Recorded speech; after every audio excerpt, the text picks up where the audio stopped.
एक बार एक हिरन जंगल में पानी की तलाश में घूम रही थी। इधर से उधर बहुत प्यास लगी थी उसको, वो भटकती रही पर उसे पानी नहीं मिला। तभी उसने देखा कि जंगल के में इधर उधर भटकने के बाद उसे एक पेड़ के नीचे बैठ जाती है। जब वो बैठ जाती है तो उसे पानी की, नदी की पानी की आवाज़ सुनाई देती है। तो वह देखती है तो झाड़ियों के पास उसे पानी की आवाज़ सुनाई दे रही होती है। वो उठकर जाती है, झाड़ियों में देखती है तो उसके पास ही एक बड़ी सी नदी होती है। वह बहुत खुश होती है।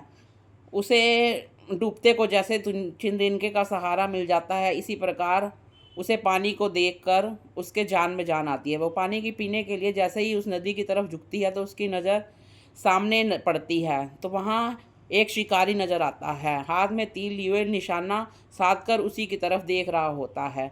वो दूसरी तरफ देखती है तो उसे एक शेर दिखाई देता है जो उसी की तरफ देख रहा होता है।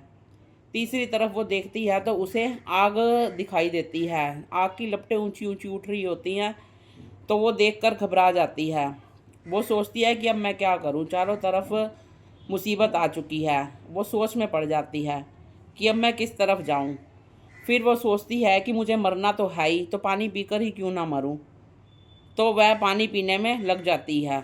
थोड़ी बाद जैसे वह पानी पी रही थी, इतनी देर में ऊपर से काले बादल छा जाते हैं और बारिश होने लगती है।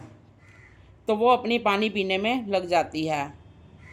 बारिश होती है तो जो आग होती है वो बुझ जाती है। वो पानी पीने के लिए सिर नीचे झुकाती है तो शिकारी का निशाना चूक जाता है और वो निशाना जो है सामने शेर पर लग जाता है।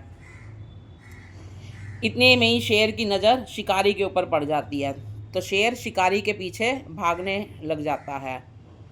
तो वो जब पानी पीकर सिर ऊपर उठाती है तो देखती है कि इस तरफ देखती है तो शेर भी नहीं होता, उस तरफ देखती है तो शिकारी भी नहीं होता, और पीछे जो आग लगी होती है वो बारिश के कारण बुझ जाती है। तो इसी प्रकार हम इंसान की ज़िंदगी में भी जब मुसीबतें आती हैं तो वो चारों तरफ से आती हैं, तो उसको समझ में नहीं आता कि वो क्या करे। पर हमें मुसीबतों से घबराना नहीं चाहिए, हम उसे उसका सामना डट कर करना चाहिए, अपने काम की तरफ बढ़ते रहना चाहिए। तो इस तरह से हमारी मुसीबतें अपने आप दूर हो जाती हैं। अगर उस वक्त वो हिरन भी घबरा जाती तो उसकी समझ में कुछ भी ना आता, तो वो पानी में छलांग भी लगा सकती थी, आग की तरफ भी दौड़ सकती थी, पर उसने शांति से सोचा और वह पानी पीने लग गई।